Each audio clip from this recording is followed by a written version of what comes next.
अस्सलामुअलैकुम, मैं हूं टेजर बॉय और आज की वीडियो में हम बात करेंगे पहले हिप हॉप कम्युनिटी के बारे में। अगर आपने कोई सिंगल न्यूज़ देखनी हो तो डिस्क्रिप्शन में टाइम मेंशन है, but I recommend you guys कि आज की वीडियो पूरी देखना क्योंकि आज की वीडियो काफी मजे की होने वाली है। सो हिप हॉप सीन में पहले बात कर लेते हैं इन सॉन्ग्स के अपडेट्स के बारे में। तो रिसेंटली तलाल कुरैशी का भी एक न्यू सॉन्ग आ चुका है। सॉन्ग का नेम है स्वीटू एंड इस सॉन्ग में उनके साथ फीचर्ड है हसन रहीम और मानू एंड आल्सो गाइस मौजी का भी एक न्यू सॉन्ग आ चुका है तू, और इस सॉन्ग में उनके साथ फीचर्ड है Shahryar Khan and yes guys Umar Anjum का भी सॉन्ग आ चुका है ले लो, और ये सॉन्ग आपको उमर अंजुम के ऑफिशियल चैनल पे मिल जाएगा, वहां जाकर आप ये सॉन्ग सुन सकते हैं। और वैसे मैं लिंक भी डिस्क्रिप्शन में डाल रहा हूँ। तो बढ़ते हैं अपनी अगली स्टोरी की तरफ। तो हम बात करने वाले आसिफ अली के बारे में। तो रिसेंटली आसिफ अली का भी एक और डिस ट्रैक आ चुका है उमर अंजुम के लिए, जिसमें उन्होंने उमर अंजुम को फिर से डिस किया और इस सॉन्ग की बीट भी मिक्सम ने बनाई है। एंड ये सॉन्ग अगर आप लोगों ने नहीं सुना तो इसका लिंक भी आपको डिस्क्रिप्शन में मिल जाएगा। और सॉन्ग अगर आप लोगों ने सुन लिया है तो late me know in the comment section कि आपको सॉन्ग का कौन सा पार्ट अच्छा लगा।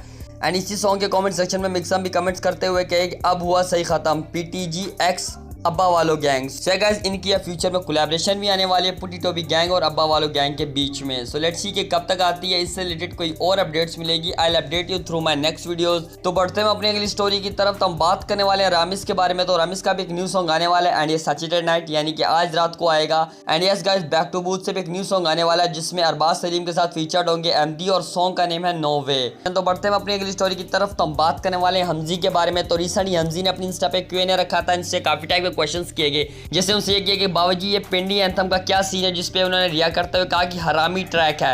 एंड एक क्वेश्चन से ये भी किया कि why you don't come in this बी फादी versus youngsters and Malir boys, जिस पर रिप्लाई करते उन्होंने कहा कि अभी उसकी जरूरत नहीं है। एंड उसके बाद उन्होंने कहा कि हमजा जिगर अगला ड्रिल अप सॉन्ग कब, यस करवाओ आप, ड्रिल पे कोलैब आएगा सून। और उसके बाद उनका कि पॉलीमैथ को डिस करोगे, जिस पर अप्लाई करते हैं उनका पॉलीमैथ कौन, वो चर्सी जो हर वक्त भैंचो करता रहता है। फिर दरांती ग्रुप से उनको रिप्लाई आया जिसमें उन्होंने कहा कि हमजी को डिस करूं फिर, और इसके बाद इसी को शेयर करते हुए हमजी ने भी कहा कि जी जरूर। और उसके बाद इस पर रिप्लाई हमजी ने भी कहा कि ड्रिल पे करना अगर डिस करना हुआ तो। सो बढ़ते हुए अपनी अगली स्टोरी की तरफ। तो हम बात करने वाले रैप डीमन वर्सेस हमजा के बारे में। तो एज यू नो गाइस कि मैंने अपनी पिछली वीडियो में सारा इनका सीन एक्सप्लेन कर दिया था कि कैसे इनके बीच में अनबन हुई और पेमेंट को लेकर इनके बीच में बातें हुई। तो इसी पर रिएक्ट करते हुए खावा ने अपनी इंस्टा पे स्टोरी लगाई, सारी चीज़ें क्लैरिफाई करते हुए उन्होंने स्टोरी में क्या कहा मैं आपको इन शॉर्ट बता देता हूँ। अगर आपने पूरी पढ़ी है तो स्क्रीन पोस्ट करके पूरी स्टोरी उनकी पढ़ सकते हैं, बट मैं आपको इन शॉर्ट बता देता हूँ। तो स्टोरी में क्या है कि मुझे वैसे इन मामले में पढ़ना नहीं चाहिए ना, मैं पढ़ता हूँ, मगर यहाँ कुछ इनकम्प्लीट फैक्ट्स है जो कि हाइजोन हमजा और रैप डीमन के बीच जो चल रहे हैं, सो मैं क्लियर करना चाहता हूँ। 40,000 4 वीडियो के, मुझे पता है ये बहुत कम है, बट यहाँ 40,000 जो है 4 वीडियो के नहीं बल्कि सिर्फ 4 शॉर्ट्स के लिए गए हैं। एंड हाइजोन के लिए हमजा ने एक सॉन्ग प्रॉपर्ली रिकॉर्ड किया था जिसके उनको 35,000 मिले थे, और वो जो 4 वीडियो उन्होंने रिकॉर्ड की थी वो जस्ट एक शॉर्ट की वीडियो यानी कि सिर्फ सिंपल छोटे छोटे शॉर्ट्स थे, और उस पर कोई प्री वर्क नहीं था, ना ही कोई इसकी अरेंजिंग वगैरह थी, और ना ही इसको कोई पोस्ट किया। जो प्रॉपर्ली उन्होंने पोस्ट किया, अरेंजिंग की, एडिटिंग की, प्रॉपर्ली जो वीडियो बेसिकली उन्होंने तैयार किया है उसके उनको 35,000 मिले। बाकी जो शॉर्ट्स वगैरह उन्होंने 4 लिए थे वो सिर्फ उसकी सारी एडिटिंग वगैरह तो रैप डीमन ने खुद की है, बस इन्होंने छोटे से 4 शॉर्ट्स लिए थे।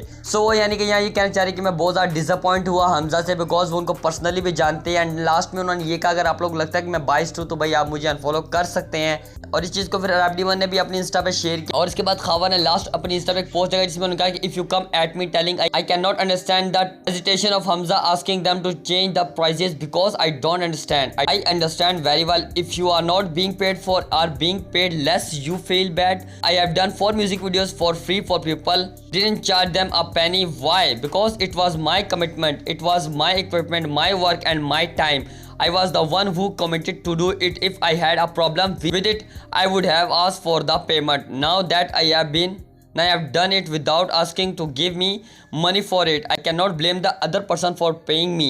That's how it works.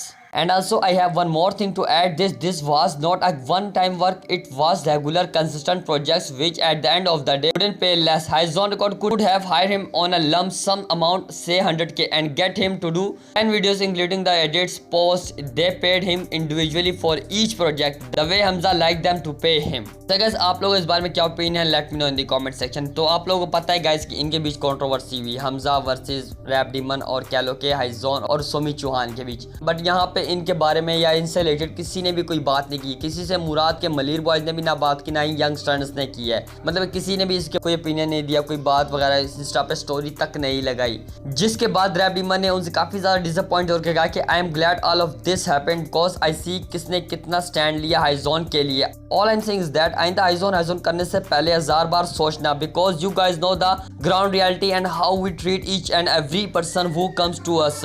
Your silence and still being around that boy make you as चूचिया as he is in my eyes now. Peace out, this ends here. So guys, आपका रैप डीमन की इस opinion के बारे में क्या opinion है? Late me know in the comment section. और क्या यंगस्टर्स को इस मामले में बोलना चाहिए था या नहीं, या चुप रहना चाहिए? वेल, अगर यंगस्टर्स इस बारे में बात नहीं करते थोड़ा समझ में आता, बट मलिर बॉयज को एक बार थोड़ी बहुत बात कर ही लेनी चाहिए थी। बट या गाइस, उनके अपने कोई प्रॉब्लम या कोई सिचुएशन या कोई और सीन होगा। सो आप लोग इस बारे में क्या ओपिनियन है वो मुझे कमेंट सेक्शन में आप बता सकते हैं। तो बढ़ते हैं अपनी इंग्लिश स्टोरी की तरफ। तो हम बात करने वाले हैं काके थाउजेंड समी अमीरी के बारे में। तो भाई रिसेंट अप्रोच जो कि बॉल एंटरटेनमेंट पे आएगा रैप स्टार का, उसमें काके थाउजेंड भी होंगे, यानी कि एज ए गेस्ट काके थाउजेंड भी आ रहे हैं। सो इसके बारे में समी अमीरी ने अपने इंस्टा पे शेयर करते कहा, get ready for the upcoming super exciting episode of star rapper on Saturday and Sunday at 10 PM only. So guys, बढ़ते हुए अपनी इंग्लिश स्टोरी की तरफ। तो हम बात करने वाले हैं तलहा यूनुस के बारे में। तो रिसेंटली तलहा यूनुस ने एक ट्वीट शेयर की जिसमें उन्होंने कहा कि अल्हम्दुलिल्लाह, थैंक यू गॉड। वेल, इसके बारे में तो उन्होंने कुछ और नहीं बताया, सिर्फ सस्पेंसिव टाइप का एक ट्वीट शेयर किया जिसमें उन्होंने यही कहा अल्हम्दुलिल्लाह, शुक्रिया अल्लाह।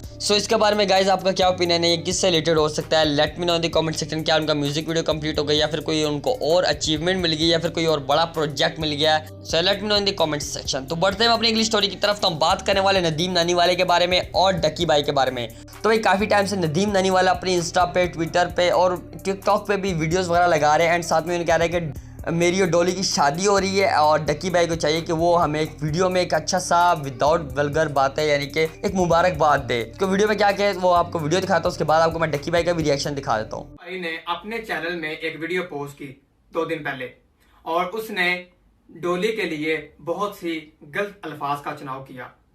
डक्की भाई, सिर्फ तुम्हारी वजह से डोली जो है और मेरा जो मसला बन सकता है, और मैं चाहता हूँ कि तुम इस तरह की अल्फाज का चुनाव मत करो। आज अगर तुम्हारा भाई नानी वाला कुछ ना कुछ करने जा रहा है, अगर शादी करने जा रहा है, तो मुबारकबाद दो। तो डक्की भाई, मेरी तुमसे रिक्वेस्ट है, अपने चैनल पे एक ऐसी वीडियो लेके आओ जिसमें ऐसी मुबारकबाद दो मुझे और डोली को कि आज तक किसी ने ना दी हो, और साबित कर दो कि डक्की भाई एक रोस्टर ही नहीं, डक्की भाई एक साफ और नरम दिल का इंसान भी है।